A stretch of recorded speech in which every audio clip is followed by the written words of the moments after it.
Hi, I'm Chris. And I'm Jeremy.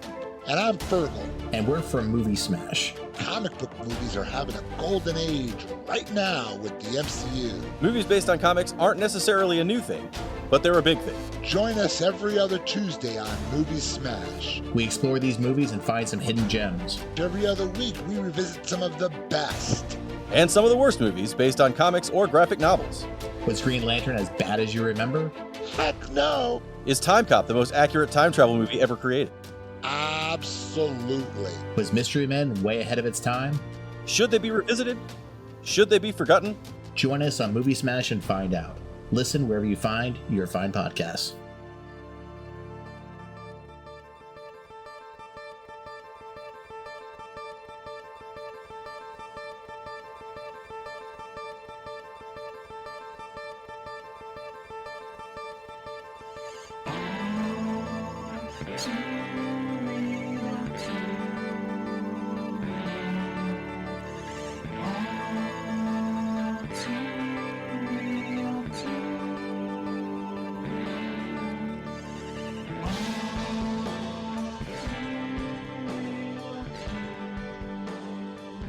Okay, everybody, welcome to the latest episode of All Too Real 2.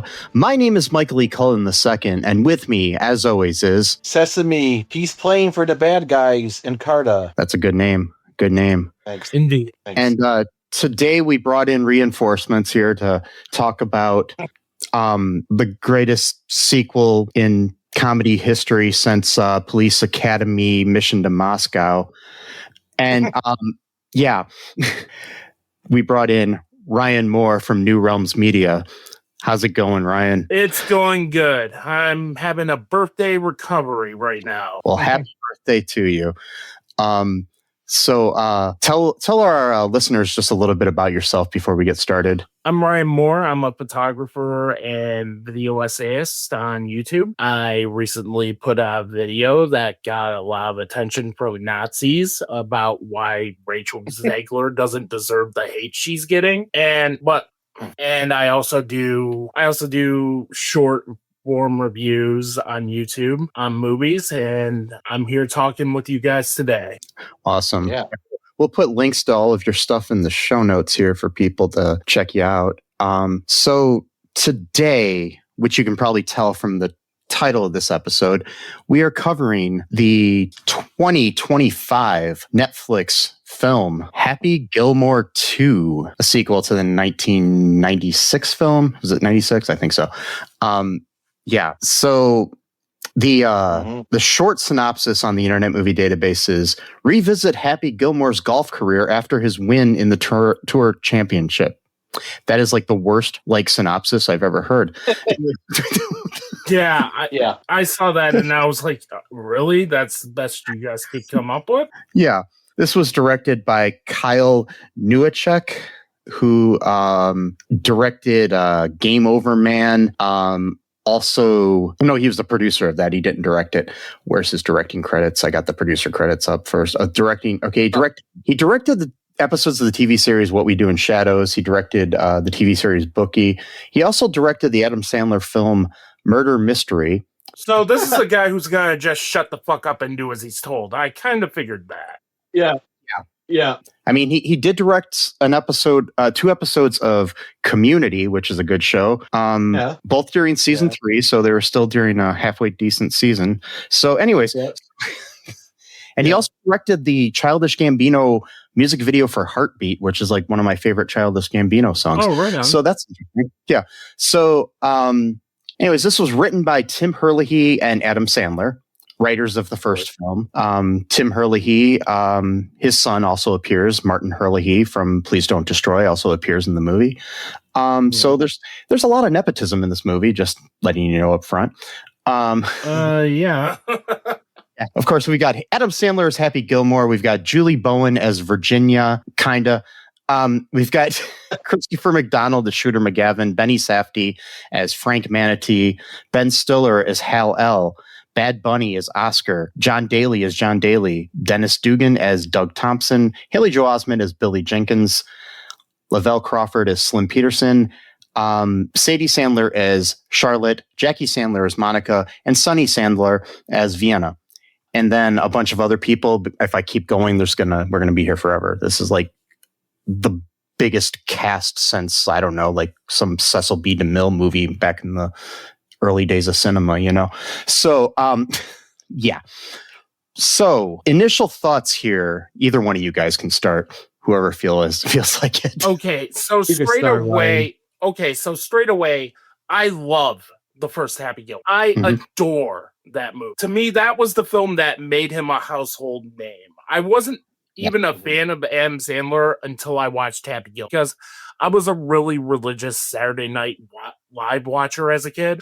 And when I watched Happy Gilmore, I was like, I got it immediately. It became his biggest fan. And then I watched Billy Madison, and then there was Big Daddy and all those, and The Wedding Singer, all those great movies. And then, and to put it like this, I don't know if you guys have your own little spiel or not. Happy Gilmore was a film made by someone who had something to prove. He was famously fired from Saturday Night Live. Happy Gilmore 2 was made by someone who brags about all the people he's friends with. Yeah, that's it. It's like he's not hungry anymore, and it happens to a lot of artists. Actually, once they have success, it's really hard to keep the fire going. And apparently, with Adam Sandler, it's very, very hard to keep the fire going.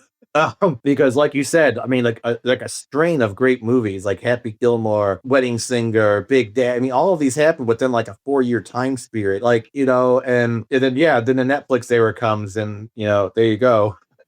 Yeah, I mean, he has done some good movies in the last like 20 years, but they're few and far between. I mean, like, you know, Punch Drunk Love or Reign Over Me or, you know, Uncut Gems and stuff like that. I think he's a better dramatic actor now than he is a comedian. But that's just my feeling. It's like I said when I had you guys on for spoiler alert. He has 2 films in the Criterion Collection. Yeah, it's just like, I don't know. I mean, this movie had like, this is like one of those movies that if they made the sequel like maybe 10, 20 years ago, I could see maybe it working. But sometimes a movie should just be left alone as a single movie. You don't have to create a series of films or sequels to everything. And especially with this whole nostalgia bait bullshit that we have a lot of lately, where you get some good movies, but the majority of them are kind of crap, you know? Happy Gilmore 2 to me is, but this is like the crappiest of crap. Yeah, it is. Happy Gilmore to me is basically the modern day Caddyshack 2. And even then, the main character, Jackie Mason's character in that film, was woke as fuck, as his goal was to build low-income housing near Bush. Yeah. Honestly, I would rather watch Caddyshack 2 than this again. Yeah, me too, because at least Chevy Chase in that movie is not giving any of the fucks. Yeah, and I mean, it's a horrible movie, but it's like at least kind of so bad it's good.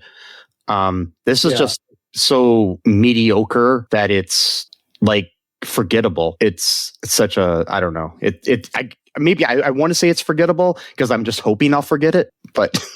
What's frustrating about this movie is that there is a really good movie hiding in here. Yeah, there's 2 really good movies, in my opinion, hiding in here. And I mean, one of the things, it feels like they took 2 movies that they wrote and smashed them together. Yeah. And created a mess that was completely disjointed and only connected by cameos. Exactly. It's like you could tell like one of those drafts you're talking about was clearly written in like 2009, 2010 when Jersey Shore was popular. Yeah. Jersey Shore. I hung out a whole week with Angelina from that show. Oh, wow. I had to follow her around with a camera for a week. Holy fucking in shit. Toledo. How? She was in town for something. She was, there was a Halloween party for Andrew Z in the morning, and I was his official videographer. And I didn't get paid or anything, but I did get a lot of free meals because everywhere we went to eat, I got free food. There you go. Yeah.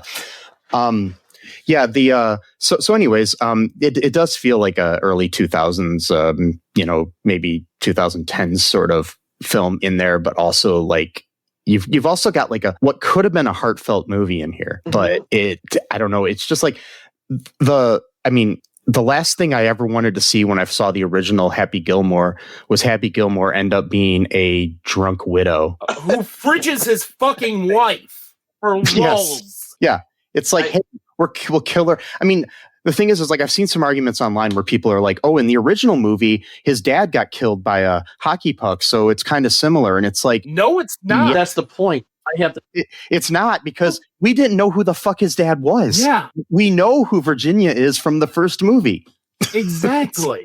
I mean, you might as well should have ended that scene with him like going back to his apartment and like trying to find like the corpse of the old Asian lady he had sex with in the first movie. Like, oh, you get it? It's like this person was in the movie. Oh, that person was here. Oh, this person had a son and he's in the movie too. It's just like, okay, we get it. It's fine. But can we actually have a movie here?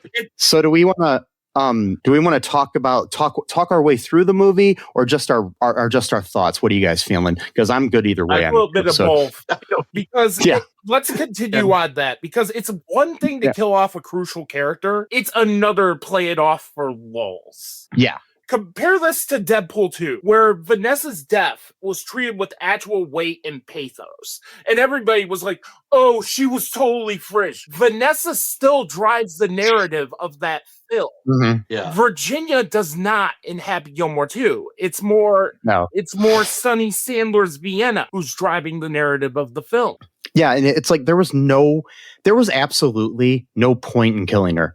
I mean, I know it's like you're inciting incident or something, but the thing is, if like somehow like what I would have done to make it somewhat a little bit more something you could handle is maybe he can hit her in the head still. She goes into a coma, and Happy stops, playing golf, and he needs money to for some kind of miracle surgery that's going to get her out of the coma. Yeah. That would have been a better movie. But honestly, the other inciting incident is the fact that he needs to pay for his daughter to go to ballet school, which, I mean, whatever, that's cool, but it's not as big of a stake as losing his grandma's house in the first movie. Exactly. Yeah. There's no stakes there. Yeah. It's like if she doesn't, I mean, sure, it's sad if she can't go to the school she wants to, but it's not going to she's not going to live on the streets or die if she doesn't go to Paris for ballet school. Right. Exactly. And that's not much of a conflict. Mm-hmm. You have compare that to Happy Gilmore, where he really does love his grandma. He wants a house. And Shooter McGavin is obsessed with just buying his grandma's house out of spite. That to me is far more of an interesting angle than just we gotta find some sort of conflict. I don't know. Vienna needs to go to ballet school. Okay, and then and then halfway through the movie, they even almost forget about that, and they bring it up in dialogue later, like, "Oh, yeah, maybe we can do both." When the other conflict comes in, it's just like, and that also makes Virginia look bad in hindsight. You mean to tell me that Virginia and Happy didn't set aside money for their children to go to college? Yeah, and right. I mean, she was supposedly handling all of the finances. My thing is, it's like most like professional athletes, and Happy Gilmore is basically up there with Tiger Woods in golf. You think he would have had like a business manager or something that could someone like that. Again, that was also plot armor because they couldn't figure out how to make a good movie. They're like, actually, it's the wife that did the finances at their multimillionaires. Again, you hire going back to fucking Deadpool 2, where when that came out and everybody was up in arms about that, I was like, no, you guys are fucking wrong about this. She was not fridged. She's still driving the narrative. And it just frustrates me to hear pretentious film snobs say shit like that about Deadpool 2. And then you have Happy Gilmore 2 doing the exact same thing they accused Deadpool 2 of doing. And there's a lot of these people who are out there now saying like, oh, if you didn't like Happy Gilmore 2, you don't understand comedy. Oh, what? No, I actually read that today, and I'm like, no, I understand comedy. Or like, you don't know what funny is. And I was like, comedy is subjective. I mean, my thing is like, if you who are listening to this enjoyed this movie, more power to you. I don't understand how, but it's not like I was expecting to go into this and get Citizen Kane 2 or something, but which would be weird. But this is, but I was expecting a Happy Gilmore 2. The movie's a half hour longer than the original. Yeah. And right. and there's too much going on. And there are 13 flashbacks and at least 88 cameos in this movie. Yeah. I mean, come on. This film for me is what film critics in 1996 thought the original Happy Gilmore. Yeah. I mean, it's not like I'm acting like Happy Gilmore is the greatest comedy of all time. It's a great movie, but it's not like, the end all and be all of comedy films. Exactly. But it's still a classic cult film, that people liked, especially when you're like a teenager watching it. I mean, I was probably about, 18 or so when it came out, but still it was right around my wheelhouse. And it's just, that was when I liked, because I loved Billy Madison. And so, and I liked Sandler on SNL a lot. Yeah. So Happy Gilmore has timing, good performances, like actual filmmaking drop. Like you even see Lynchian elements with the Happy Place stuff. Or hell, Francis Bay, one of Lynch's regulars, is in that film playing his grandma.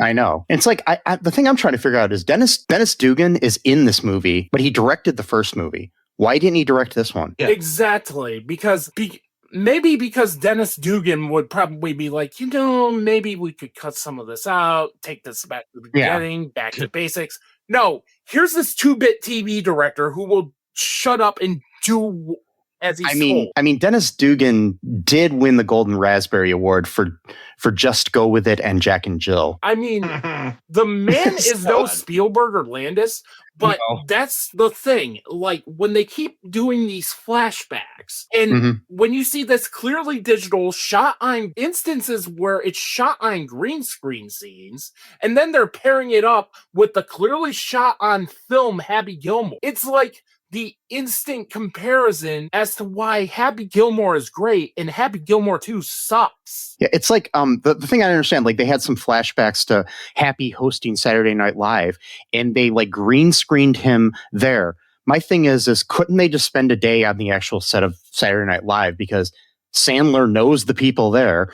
Also, if that wasn't the case, they have actual footage of him hosting Saturday Night Live from not that long ago, and from him being a cast member on the show. So it's like, why couldn't they just use the actual footage? Yeah, and for some reason, like one of the hosting gigs on that, he's wearing a Weekend wig. He's pulling an Adrian Brody and introducing the Weekend. Like Adrian Brody famously got banned from Saturday Night Live because of that. And the thing is that was so long ago. Who's going to understand that reference? Like a lot of the things. So like with the flashbacks, for example, you've got this, you show why something that you're going to kind of reenact right now is funny. It's like, my thing is like, if you've seen the original Happy Gilmore, you don't need to revisit that movie in this movie. Yeah.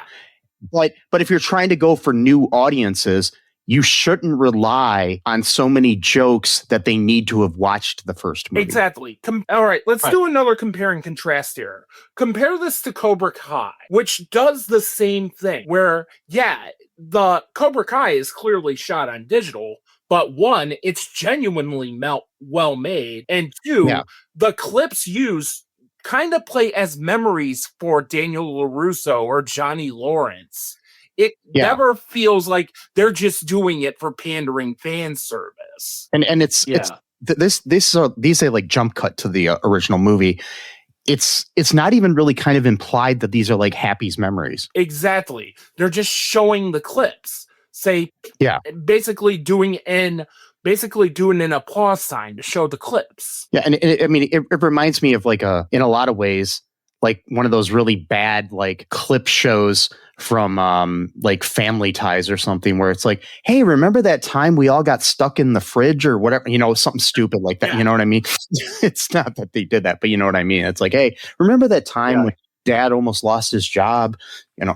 Yeah, one of the videos I'm working on is a 25-year anniversary retrospective on Clerks the Animated Series. I had to put that on the back burner due to personal reasons. And the second episode's the clip show episode, and it's one of the most genius episodes of television you will ever see. Because it's just poking the absolute shit out of the clip show episode. Yeah, it's like there's a clip show of Community that's like that too, where they create all new clips for episodes. Yes. never happens. that. When the first time you're watching it, you're like, wait, did I miss some episodes?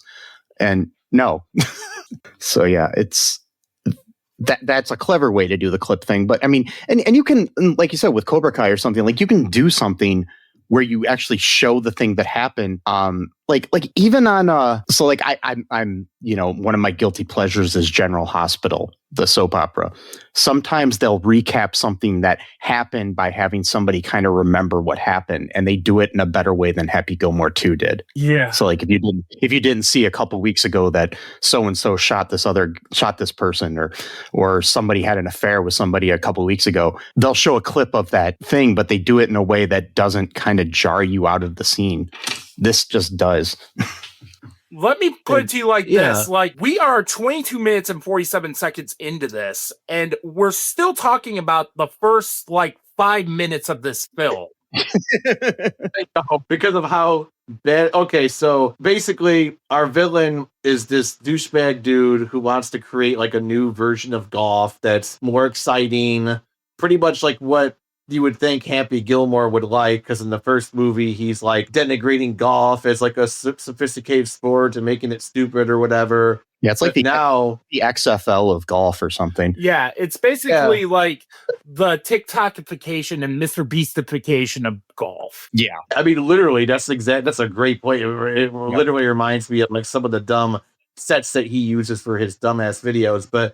And so he wants Happy to basically be the face of his new league. And we have this great ongoing joke that's mentioned 75 times about how bad this guy's breath is. And it's okay, we get it. Cool, bad breath. Do we need to run the course on that thing? And he throws him into a lobster tank at the store he works at because he doesn't want to. He co-directed Good Time and Uncut Gems. I know, Benny Safdie. Two of my favorite movies of the 2010s. And so there were so many people in this movie that were wasted other than Happy Gilmore. But sorry, that was a bad joke. But oh man. But there were he wasn't horrible in this movie, but it was just so badly written that some of the acting is good in this movie. And I mean, some of the people, John Daly, I'll give it to him. Yeah. The golfer. He's hilarious in this movie. Yeah. He was kind of like the real life equivalent of Happy Gilmore. Yeah. And it's when he and then also Bad Bunny, in my opinion, are the two best actors in this movie, and neither one of them are actors. Yeah. You've got problems. Yeah. And Bad Bunny actually wanted to work on this because he was supposed to be in a Spider-Man spin-off movie. And that ended up getting thrown in the trash because the Sony's Universal Marvel characters is now dead. And I mean, I'll tell you this, Bad Bunny is one of the best hosts of SNL in recent history. So, and he's I watched it a second time around. First time around, I thought, oh, this is just cynical social media baiting, having Bad Bunny in this. And second time around, it's oh, he's actually really good in this. And you could tell he busted his ass for this role because I saw something to the effect that Bad Bunny did this for free. Oh, really? Because he worked closely with Adam Sandler to get this part right. That's cool. I mean, I feel bad for him that this is but still, he was good. But I mean, I kind of feel bad that this is the movie. I mean, you got also, I mean, I think it was kind of cool that you got Marcelo Hernandez from SNL playing his cousin too, because the two of them work off of each other really well, and they did on SNL a lot too. So it's good that way, So yeah, but I mean, you've got so many normally good heavy hitters, and when it comes to comedy, I mean, I'll say some of them are not great now, but I mean, we're at one time John Lovitz and Robert Smigel and I guess Rob Schneider to a lesser extent, making these cameos in it, and you've got people that are actually funny, like Lavelle Crawford or Haley Joel Osment sometimes. I mean, regardless of his life right now being crap, and Kevin Nealon and, people like that are Ben Stiller, but none of them were good in this movie. Yeah, exactly. And even then, some of those cameos are on screen for 10 to 15 seconds. Like John Lovitz and Kevin Nealon. Kevin Nealon is just in there because we needed to do the suck my white ass line again because first movie. Yeah. Or him saying psycho. Oh wow, you remember he said psycho in the first movie? Oh, do you remember the caddy that he choked in the movie? guess what? He's a golfer now. Oh, you know the guy who said jackass? He has a son, and it's Eminem somehow. And he's saying jackass. Oh, you know the big tall guy with the nail in his head? He has a son, and he's in the movie too. It's like, okay, like, so are we having a movie, or are we just having people showing up? Like, it's like this it movie just is annoys so the hell full out of member berries. J.J. Abrams is taking notes. Yeah. It is. No, seriously. It's just so, it's like patronizing, but in such a stupid way. And you got like just the whole, anyway, we're focusing so much on the first 5 minutes of the It movie. doesn't matter if we're all over the place, but it's like, you know, you got Steve Buscemi in here and he's like wasted. You know, He it's is. like, it's such a, but I mean, I think the people that were actually utilized halfway decent are Eric Andre, Martin Herlihy, and Margaret Qualley. Yeah. You know, Yeah. Their scene was actually, I was actually watching that. I was like, okay, maybe this movie isn't that bad. Right. And then, of course, you know. And then that scene ran too long. And then the whole like golf cart hitting it. And then he has to go to AA's shit. That was just like, okay, this is stupid. Yeah. So And then as the scene starts off, it was one of the kids who couldn't be older than 30 is like, who was that? Grizzly Adams? It's another, remember the first movie? Ass fucking line. Because And it's like, Exactly. who that's 30 years old even knows who the fuck Grizzly Adams is? exactly. Right. I didn't know who he was. I was 12 or 13 when the movie came out. You Yeah. know? Yeah. It's like Grizzly Adams was a fucking TV show from like the 60s or 70s. It's like, Yeah.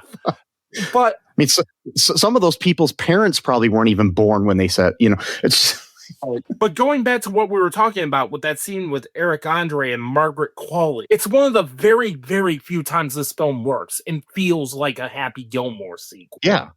Because I just love the chemistry of those four people together. And I love that we see Happy Gilmore struggle to be Happy Gilmore in this scene.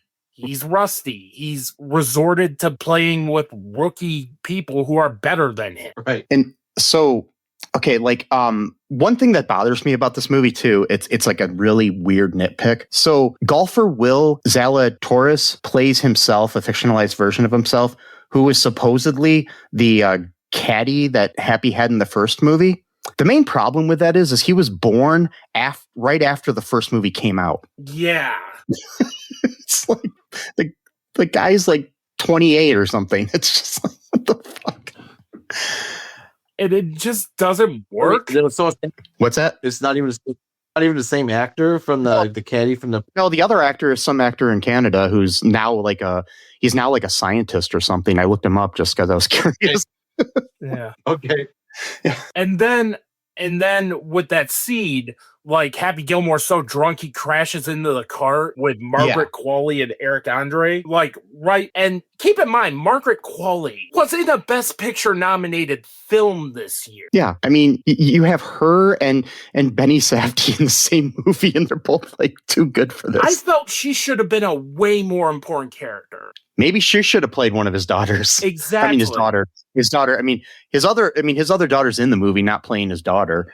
And, you know, they make stupid jokes like, oh, you remind me of my dad. And it's like, okay, we get it. And then Yes, she looks we get too it. much like his daughter in the movie for us to not realize that, you know, why is there a girl at his AA meetings that looks just like his daughter? Exactly. Oh, Oh, Jesus. Oh, Yeah. There is. Oh, go ahead. Now Hello? we got to get to Hal, who's running the rehab, because we got to have him in here because first movie. Yeah. mm-hmm. And it really feels like Ben Stiller's like way over the top in this, like more so than the first movie. Yeah, and this isn't the first time he's played this role since, because he's in Hubie Halloween reprising the role. Yeah. And I really don't like Hal in this. Like, they decide to take him in a different direction when this should have been the same character from the first movie. Like, I mean, he was an asshole in the first movie, but this is like different asshole. yeah, like he's asking Sadie Sandler to wash his car. I mean, the first movie he was running a sweatshop, but still, Yeah. at the nursing home or whatever.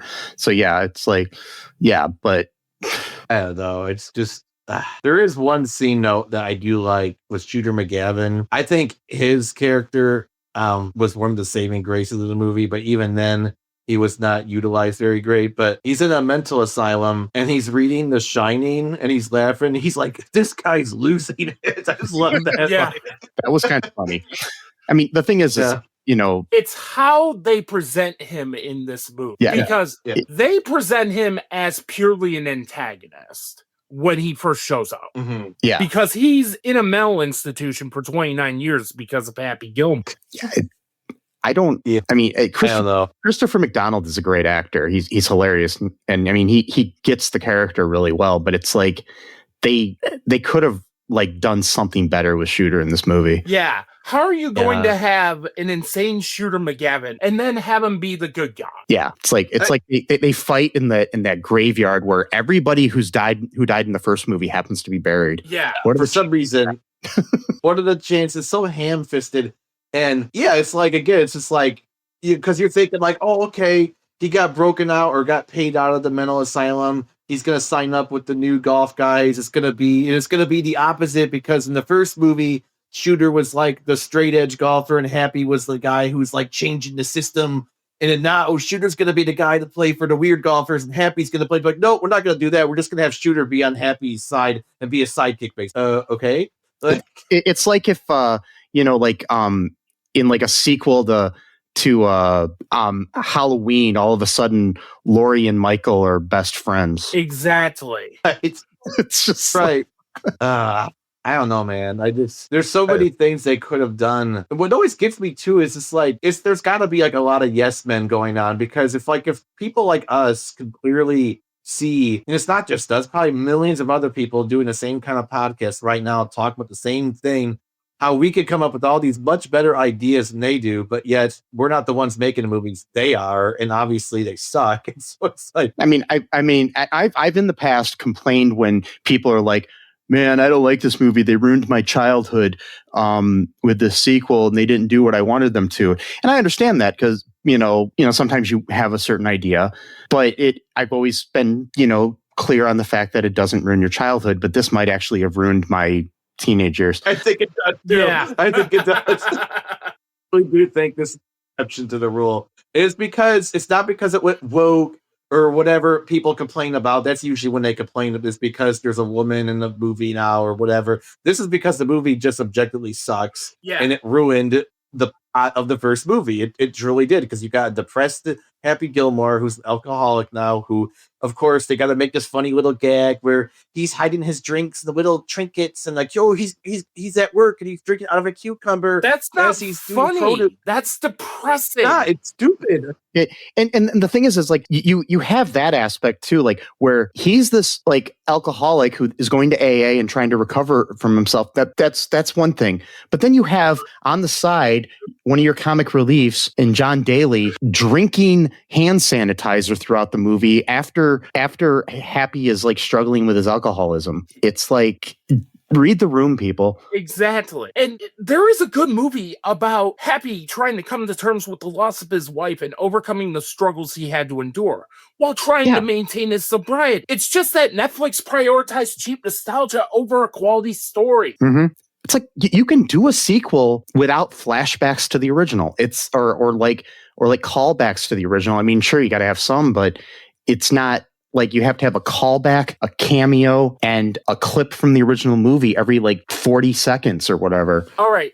For instance, like to kick off my birthday on last Friday, I went to go see The Naked Gun, and that movie was fantastic. It clocked in and out at 85 minutes. It pays homage to the original film, but they aren't showing clips of Leslie Nielsen to remind you who he is. And this scene is so goddamn funny that I blinked and I missed that Priscilla Presley makes a cameo in it. Yeah. That's, that's what you got to do. I mean, like it is like the J.J. Abrams effect too. It's like how, like The Force Awakens is basically A New Hope. Yeah. And I'm just glad that they didn't do flashbacks in that. Can you imagine like... like there would be like, hey, remember Luke? here's him, destroying the Death Star. Hey, what it's like. Yeah, just like, and that's what the Rise of Skywalker was. Yeah. Because God forbid they do something different with The Last Jedi. Yeah. I love it. Last Jedi is the best Star Wars movie to come out since Disney took over. I mean, Rogue One's good too, I guess. But and Rogue One's even better after watching Andor. But yeah. By the way, the first Happy Gilmore movie was removed from Netflix shortly after this film was released. Yeah, what's that about? Like, it's I saw an ad on my Fire Stick that it's on Stars now. They probably had like some kind of like a licensing, deal with it. And I mean, the thing is, it's like, why wouldn't you try to keep it longer? It's like they did a similar thing, and I know it's something kind of different too, but like they were I think Full House or something was on there, and then they greenlit Fuller House, and Full House went off of there. Yeah. So it's like, or no, it wasn't Full House. No, it was that 70s show went off, and then they greenlit that 90s show. Yeah.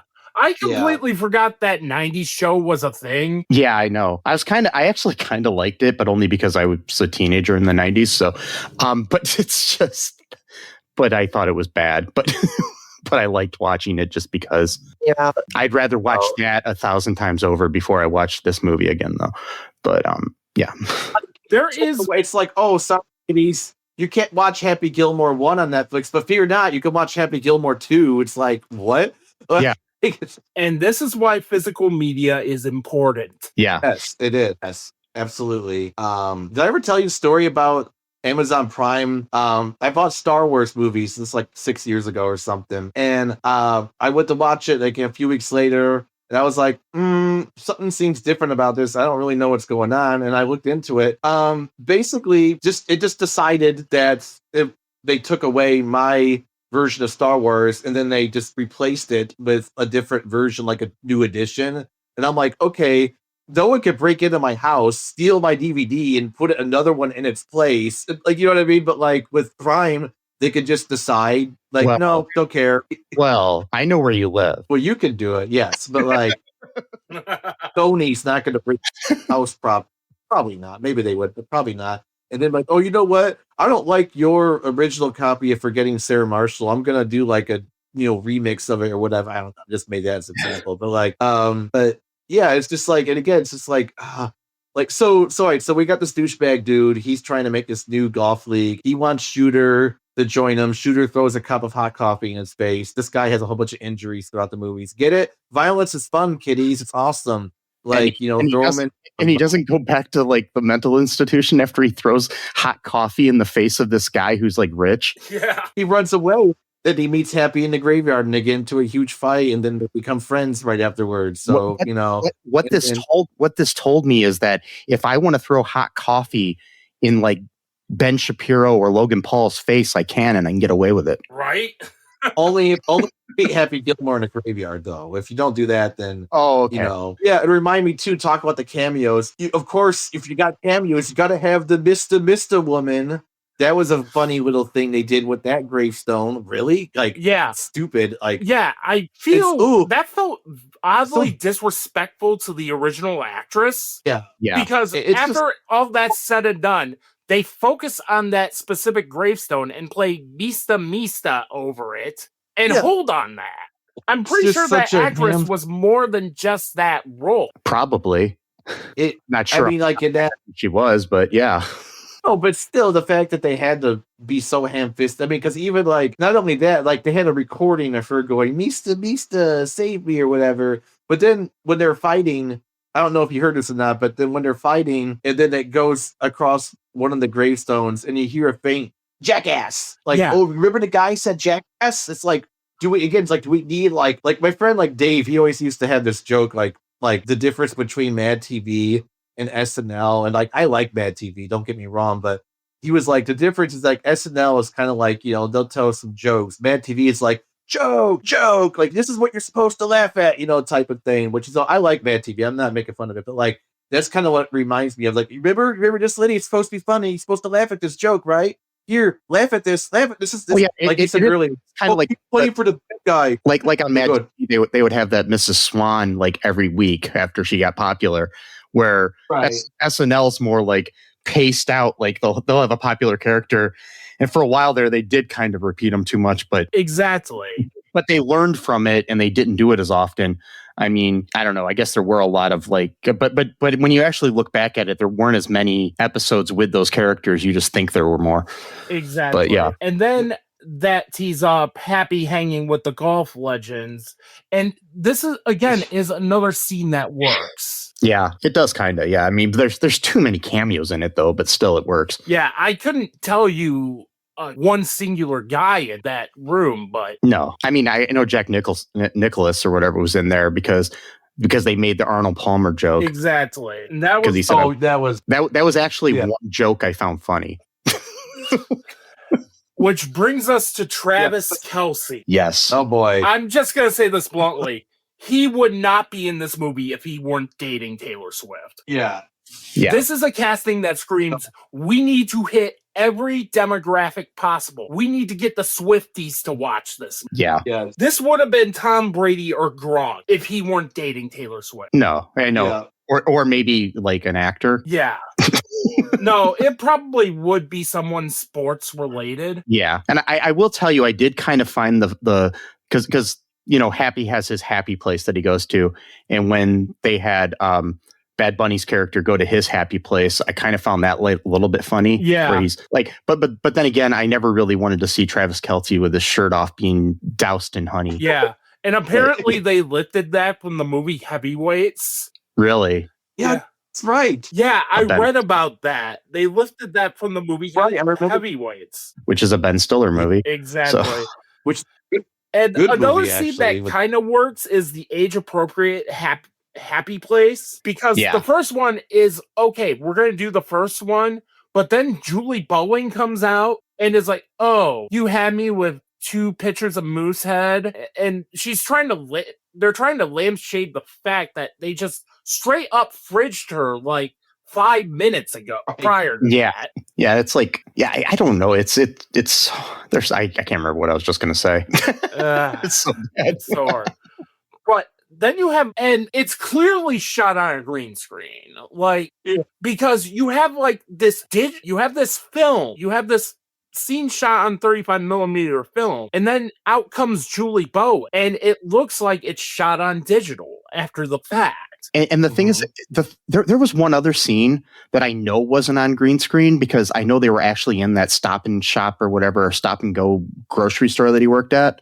But the lighting was so bad, it made it look like it was on green screen. Yeah. But going back to what I said, the age-appropriate happy place works until Rob Schneider shows up saying, you can do it, because the water boy. Yeah. I hate that guy so much. Plus, that's not even a Happy Gilmore reference. Now we're just throwing references from other Adam Sandler movies into Happy Gilmore. Like, what? Like, I just don't. I hate Rob Schneider for one. Not funny whatsoever. But no, it's like he career without Adam Sandler. Speaking of overused Saturday Night Live characters, his stupid copy guy or whatever. Yeah, making copies. Fucking stupid.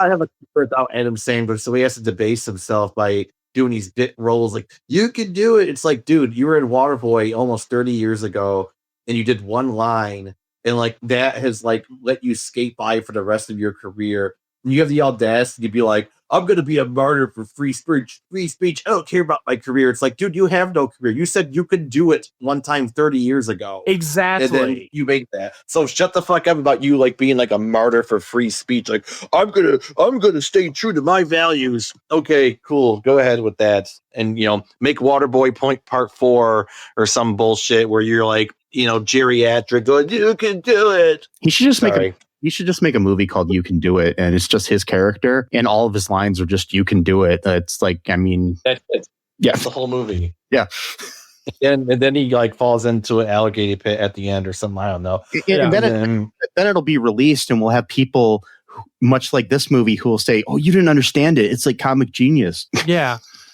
No, I understand comedy, and I know that this movie sucks. And even if it didn't suck, which it does, it's.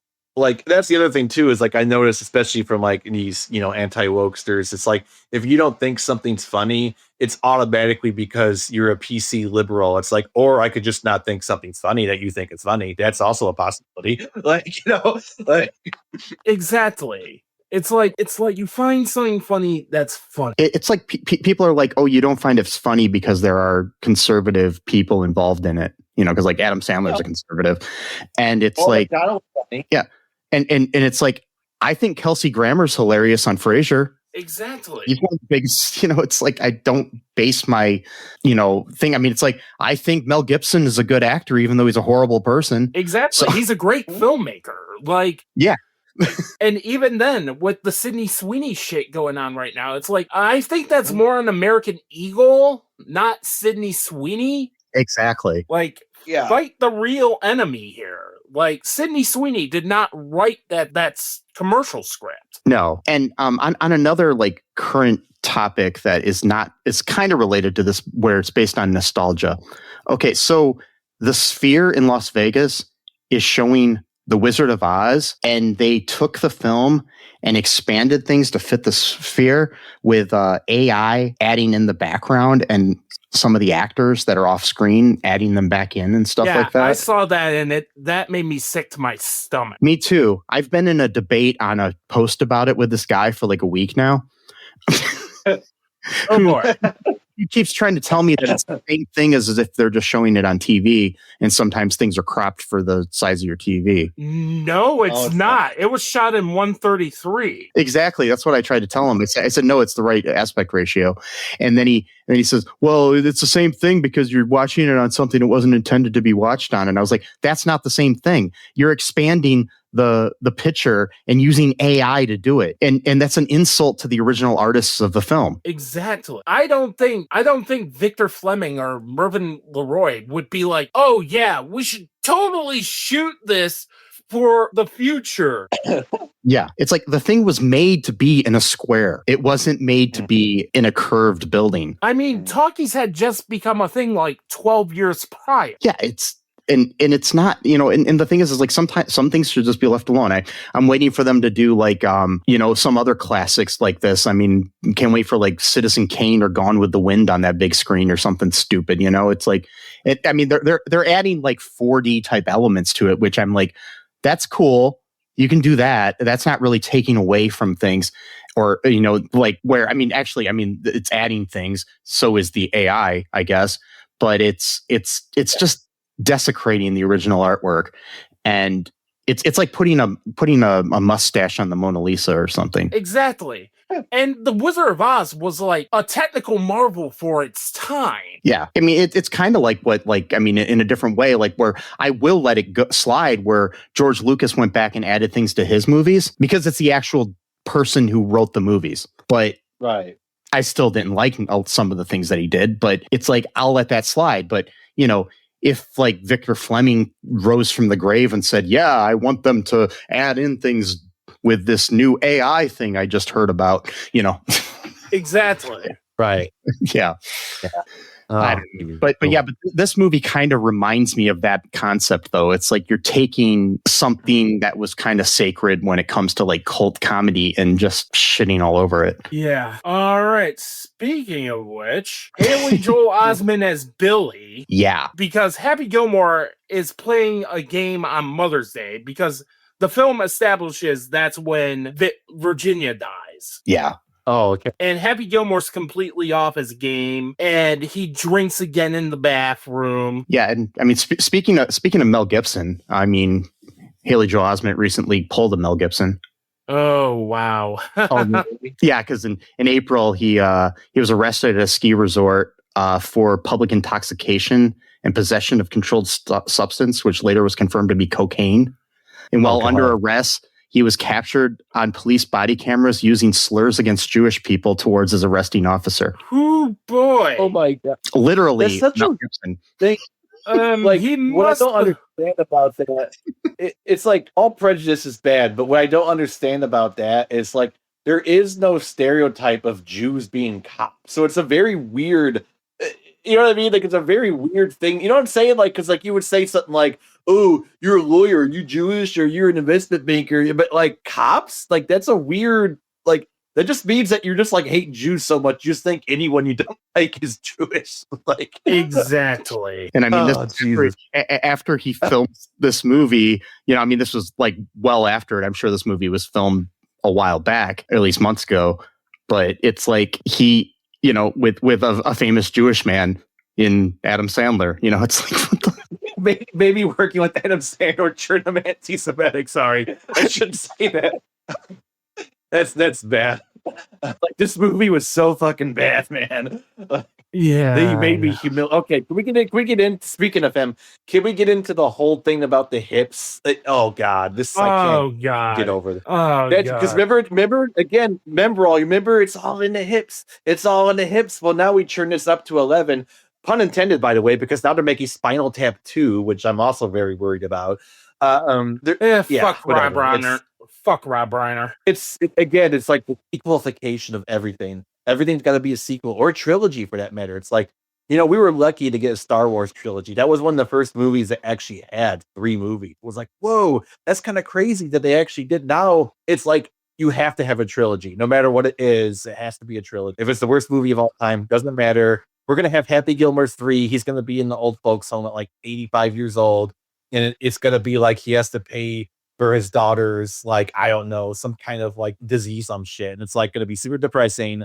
And then you're going to have Rob. You're in Las Vegas. Mm-hmm. Yes, exactly. But while that Mother's Day game is going on, like, this is apparently a tournament to have like the 5 best golfers play against the Maxi League or whatever. Yeah. And that's how it sets up the fact that there was the other guy who could do Happy's long drive because of a severed ligament from a go-kart accident. Yeah. And then, was the original guy. The original guy. Yeah. Who ended up having a golf shoe shoved up his ass or something. No, and that wasn't the case. It was a go-kart accident. Yeah, that's what I'm saying. It was a go-kart accident. And they kept focusing on the fact that he had a golf shoe shoved up his ass with Shooter thinking that's why. Shooter upset that because, of course, it's funny, not really. So that's because, like, in the first movie, Happy, at first he's doing like long drive to make some extra cash. Well, this guy, that's pretty much all he did was just go from town to town. And it turned out it was because he got into a go-kart. And by the way, it's played by Nick Swardson. What's his name? Nick Swardson. Yeah, Nick Swardson he was in Grandma's Boy, which also has a lot of Adam Sandler friends in that movie as well. Another person who would have a career without Adam Sandler. Absolutely, exactly. But I do think he's decent sometimes. I do like Grandma's Boy. Yeah, I do too. I think that's a good movie. That's another. I believe produced by Sandler, and it was directed by his friends and all that stuff. So, yeah. And it's still good. It's still funny. And it's at this point that Shooter McGavin now becomes the good guy. Yeah. Hey. Happy Gilmore maintains the status quo with the help of Shooter McGavin is not a good plot for the sequel. It's not. It would have been a good plot, like I mentioned earlier, is you reverse the roles. Because in first movie, Shooter, he's like, golf has to be very uptight, and Happy's the one that's like changing the game, and it really pisses him off. But in this movie, Shooter joins the Maxi League, while Adam Sandler is trying to preserve. So that would have been a cool little switcheroo, right? No, can't do that for some reason. We have to make it, because that would still be a cliche. That would still be like, okay, but at least it's something. At least it's a idea. Other than like, no, let's set this up so he gets broken out of the mental asylum. Instead, he's got this weird obsession with pancakes for some reason. They never really say why.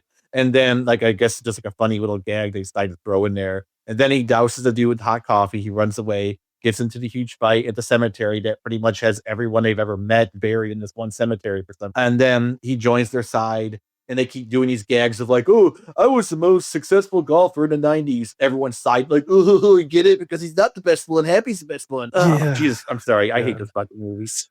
I hate it so much. And then it's stupid. So good.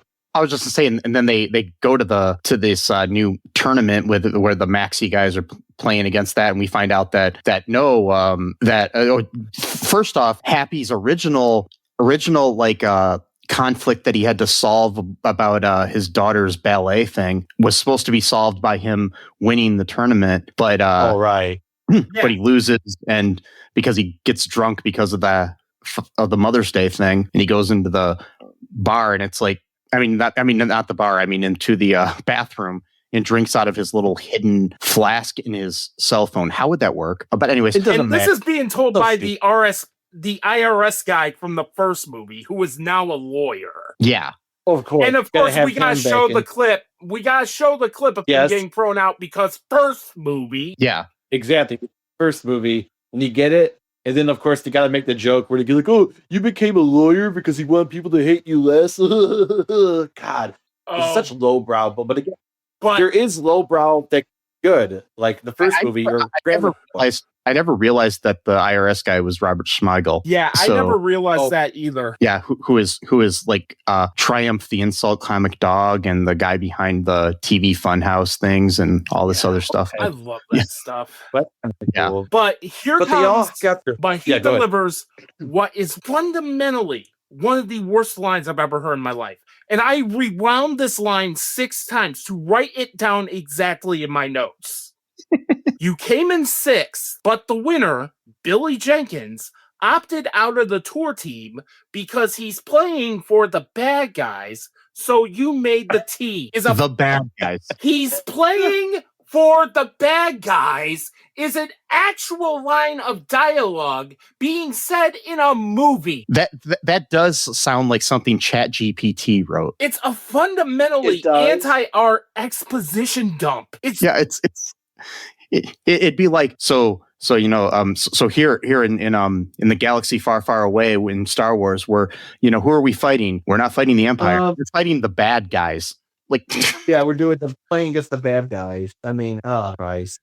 It's one of the laziest, and then everyone, it's one of the laziest fucking lines of dialogue I've ever heard in my entire life. Yeah. And Netflix encourages this shit. Well, that's what I was gonna say, because you mentioned this too about something like they intentionally assume that people are just going to be looking at their phones while they're watching movies or whatever, and so they'll just have to write dialogue to explain what's happening so someone can hear what's actually happening in the movie. But guess what? We already have something like that called audio descriptions, so you don't really need that in the actual dialogue of the movie. But you also, it's I think that's part of why it's a half hour longer and you have all these flashbacks and stuff. It's to keep people on their platform longer. Yeah, it's about audience retention. It's why the Stranger Things episodes are going to be feature-length movies. Yeah, that's not an episode.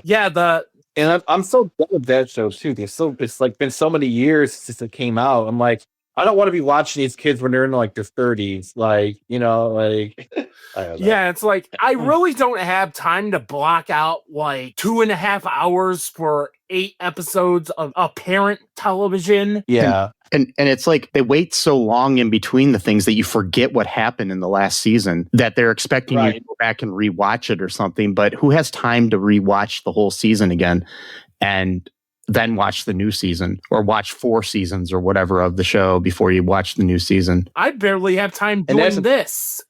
Yeah. Yeah, exactly. And the thing is, too, a lot of these shows I've noticed they don't have very much rewatchable quality to them. I would watch old shows a lot, but I've noticed with a lot of new shows, when it's on, you're really hyped up about it, but then you try to return to it and you're I don't really think it's that great of a show.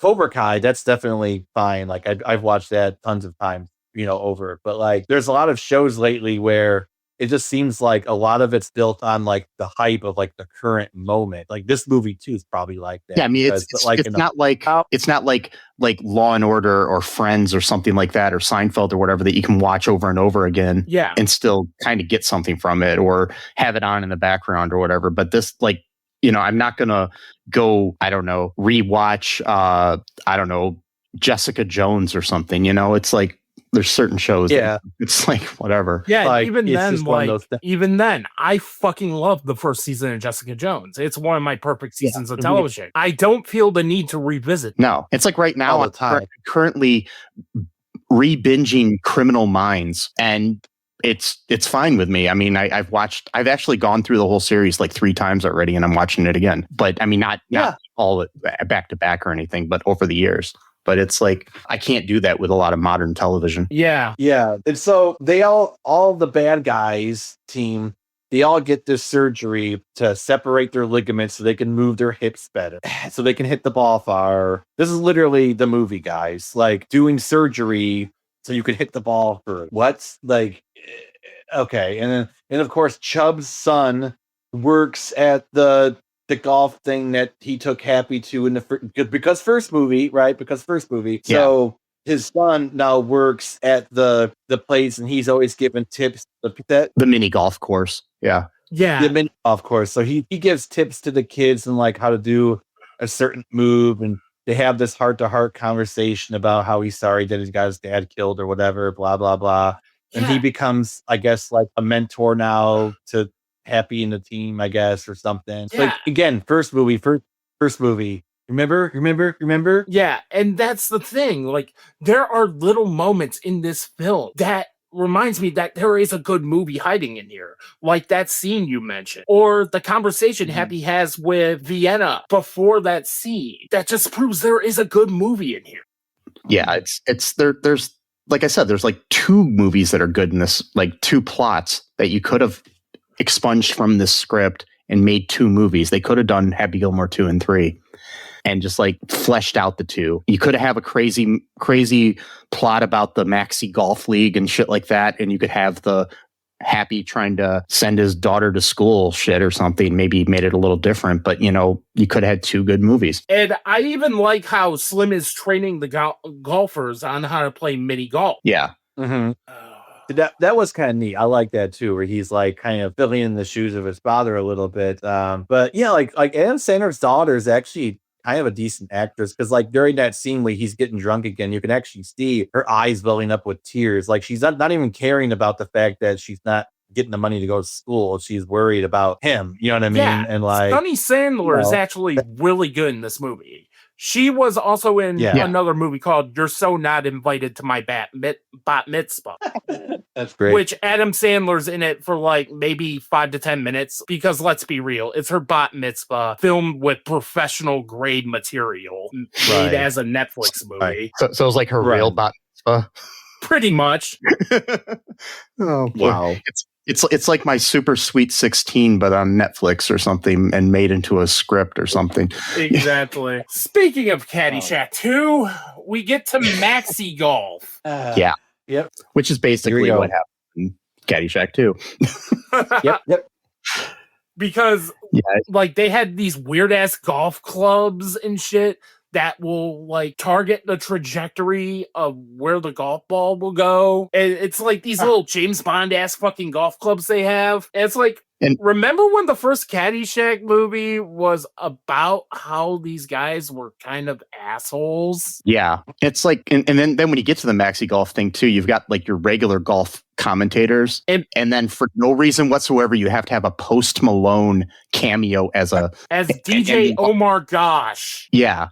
Omar Gosh. Haha, I get it. It's funny. And even then, Post Malone is playing himself. Everybody was talking about how great and how hilarious Eminem was in his cameo. He's playing himself in a shitty wig. Yeah, he's playing himself in a shitty wig and trying to be Joe Flaherty, and he's not, because Joe Flaherty was actually funny. And I mean, he's like Detroit represent and stuff like that. Obviously, he's playing Eminem. Like, I don't buy that Joe Flaherty's character was from Detroit. No, especially when Joe Flaherty obviously I mean, he did play somebody from Michigan in Freaks and Geeks. Exactly. So, I was wondering if that was the connection they were going to try to make, because he did play that character from that show. But and again, I don't think that's like a very tenuous connection at best. Exactly. Especially when Joe Flaherty is like a Canadian actor through and through. But one of the OG SCTV guys. Yeah, and you also have your like required cameo from that fucking chef guy. What's his name? Guy Fieri. Yeah, Guy Fieri's only in this because he's in Adam Sandler's contacts. Yeah, basically, I think this whole movie is just Adam Sandler opened up his phone book and was like, "Hey." Exactly. And they're coming out and it's like WWE entrances and shit. Yeah. And then the other guys are coming out. The pro golfers are coming out, and I forgot what the song was. Yeah, I don't remember. Yeah. That's what's frustrating about this, because Happy Gilmore 2 is so memorably bad and forgettable at the same time. Yeah, Yes. it's like, I don't know. Yeah, and I mean, you're like Maxi Golf people or like other cameos too. I mean, you got like Reggie Bush and some other people there. So, and then as the golf game actually starts, we're playing jump around because first move. Right. it's like you have all these needle drops to the first movie soundtrack. It's like, like Tuesday's Gone here and stuff like that. And it's like, I don't know. Let me reiterate, go see The Naked Gun. Go see The Naked Gun in theaters, please. Yeah, I might actually try to go see that. It's unironically one of the best films of the year. Like, if nothing else, when it comes to streaming, I definitely will watch it. But yeah, I don't know. But so then they have like all these like stupid golfing things on there, and then one of the guys gets hurt and has to be replaced by Shooter McGavin. Yeah, because we gotta have him in the movie somehow. And yeah, then it's Jenkins versus Gilmore, Haley Joel Osment's character, and there's no suspense to this at all. No, like, and that's the thing. There are no stakes in this movie. No, and I mean the thing at the end. I mean, I was like, I thought that was actually. Would be, I mean, honestly, some of the things they had in the Maxi Golf, I would actually like to see somebody try to play if they actually existed. But in reality, and it's like, I mean, it's like I said, with like, in my notes I made here, I was like, it's like the film had, the first film had very few cameos and they worked, but they have a cameo in like every scene in this movie. It's like the SNL 50th anniversary where they brought in everyone in a 2-hour special. Right. And it keeps referencing all these other films in sports, and it just makes me wish I was watching those instead. Yeah. There's a reason why the Bob Barker cameo works and the Eminem cameo doesn't. Yeah. Because you expect to see Eminem in this movie. You don't expect to see Bob Barker in a comedy in the mid-90s. Much less dryly say the word bitch. Yeah. After the fact. Right. You've had enough? No, now you've had enough, bitch. And the thing is if you're going to have Eminem in this movie playing basically himself, make him himself. Don't make him the son of a character from the first movie. Exactly. It would have just been better if... Isn't this guy rich? Like, he probably would have had Eminem on his speed dial. Yeah. Like, couldn't he have just played Eminem? Yeah. Right. I mean, it's the same thing with the Maxi League golfers, because like I said, most of those are like, you got Oliver Hudson, Fernando Mario or something, Reggie Bush, Becky Lynch. They're all like famous in their own right, but they're playing characters in this movie. And it's like, I understand that you can't have all the cameos playing themselves, but it's just like, why not have those cameos played by golfers? None of those people are golfers. Right. Right. And but at the same time, I kind of feel that is the point. Yeah, I get it too, but it's also, or why not have them played by actors? I mean, all like of them actual actors, sports people, except for Oliver Hudson, who is an actual actor, but still, it's like. And this is where I feel Margaret Qualley and Eric Andre could have came in. Mm-hmm. Maybe they would have. They could have brought those characters back as the Maxi League. Exactly. Brought those 3 guys back, and then Haley Joel Osment's character, and maybe some other random character we ran into in the movie. And narratively, that would have worked. Yeah, except for we just get random people we hadn't seen before in the movie, just for the sake of having them in the movie. Exactly. And this was another blink and you miss it instance. But Margaret Qualley, Eric Andre, and Tim Hurley's son are in the movie, but they're wearing neck braces after the fact. Mm-hmm. And they're watching the thing. Yeah, Martin Hurley. Yeah. And then Happy Gilmore has to drive the ball, and then he sees Hal's face on it. And it just looks so ugly, the way they put Hal's face on the ball. Yeah. Yeah. And then they do Someone Went Further because first move. Yep. And that, so, yeah, go ahead. And then you have like the big rotating golf thing where it's like you have to have weight on it to sink the putt. Yeah. And it's like, Happy's gonna win this. Let's just get this fucking over with. Yeah. Right. That dragged down way too long with him and Bad Bunny throwing the clubs to each other and shit. And then he tells Frank Manatee, Benny Sapp, like, okay, he basically wants his life back, his Rolls Royce, and a restaurant for Bad Bunny. and he wants him to pay for the school, the ballet school for his daughter. Right. Something we had forgotten about for like a half hour or more of the movie. Yeah. And then you have one of the golf announcers quoting "Lose Yourself" because Eminem's in the movie. It's like, oh yeah, hey, remember Eminem from this movie? Like, Right? Let's do a callback to this actual movie that we're in, on top of doing callbacks to the original movie. And then Frank Mante's trying to make it more challenging because the hole is now rotating very fast. Right. And Happy Gilmore sinks the ball. He wins. The golf ball goes in because Bad Bunny collapses. And everybody is happy that Happy maintained the status quo. Hey, Yep. What is our lesson? the lesson is that when you're hungry and broke, you rebel and you go against the status quo, and then once you get rich, you then become the status quo, but then it's celebrated as a good thing, and that you defeated the next up-and-comer who wants to be the version of yourself was in the past, but it's a good thing that you beat that person because you're rich now. Because capitalism. Exactly. Because capitalism, and because first move. Yeah.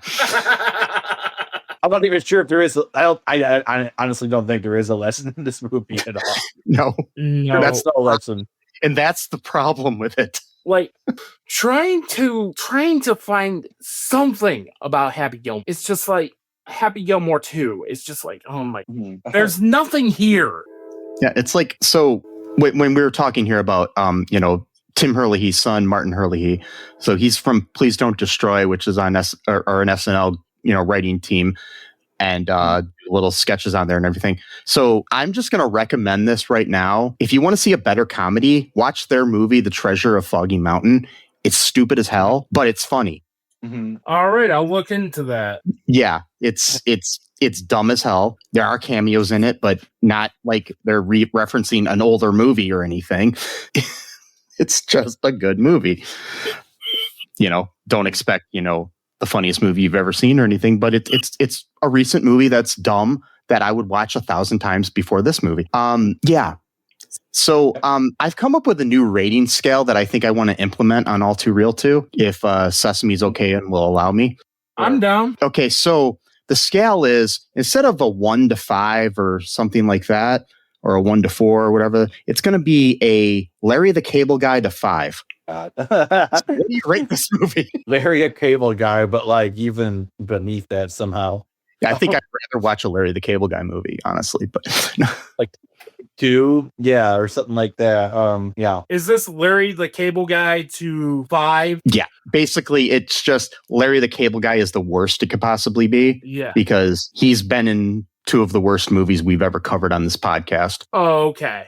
So Yeah, in my instance, on Letterboxd, I ended up giving this a 1 out of 5. Okay, that would be a Larry. I think that would be a Larry the Cable Guy. Oh, okay.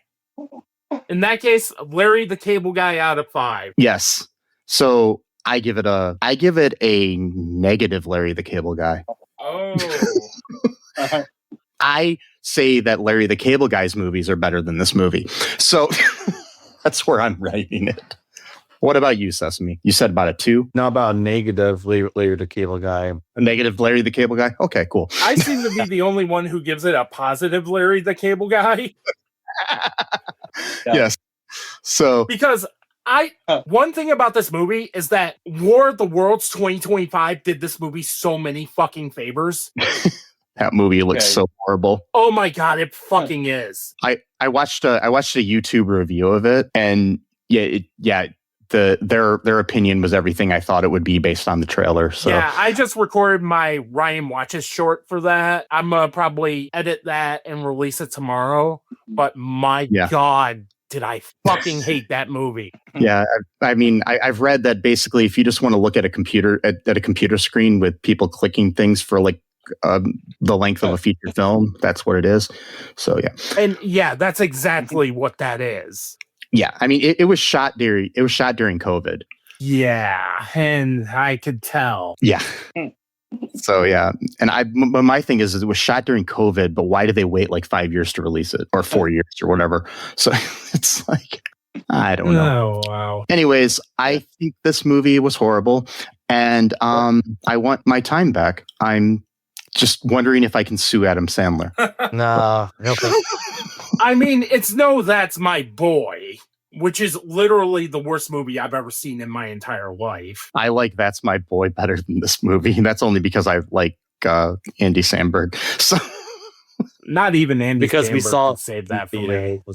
Yeah, I mean, it was a horrible movie, but yeah. Plus, I think it was the fact that it was worth the amount of money I paid to see it, which was nothing because I got free tickets from the radio station I was working at the time. So We saw it with you and your dad, and so yeah, Sesame saw it with me. So And Happy Gilmore 2 isn't even worth the Netflix stream. no, No.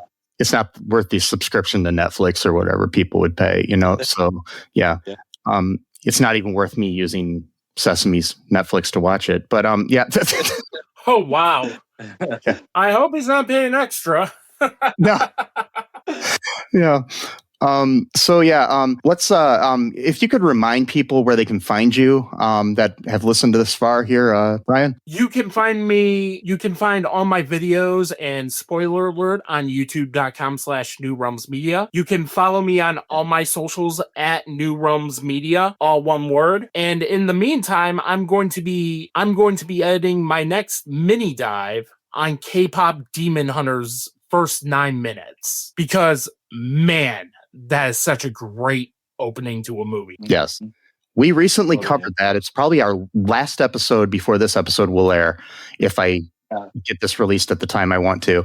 And yeah, both Sesame and I loved that movie. So yeah, I did too. It's one of those movies that I know for a fact will probably be on my favorite films list at the end of the year. Probably at number 10 or number 9, but it will probably be up there. Yeah. I read that they might be making sequels. I don't know how, but yeah, they might be. So, because the original ended in a good way, and hopefully that if they do sequels, it's better than Happy Gilmore 2. Yes, and let's just hope Netflix doesn't completely control the narrative because Sony Pictures Animation released that. Yeah. I mean, it's, with Happy Gilmore, it's the whole Happy Madison, contract with Netflix that's kind of just destroying any credibility that Adam Sandler had to comedy. Yeah. But anyways, folks, I hope you enjoyed this episode. You can find us at all2real2.com. We've got all of our links to our social media and other things there. Our TeePublic and our Patreon. You can help support the show if you go to one of those. Share the show with your friends. Give us a comment or a 5-star review wherever you can do those types of things. Remember that trans lives are human lives. No human is illegal. Free Palestine. Be different. Be yourself. Remember that I love you. I hate Happy Gilmore too. Sesame and Ryan probably both love you. Yes, I love you all. And until next time, bye-bye. Thanks for listening to All Too Real 2 podcast, a Cullen Park production. Produced and edited by Michael E. Cullen II. Music by Matthew Hawes. Subscribe and share the show. Visit us at cullenpark.com.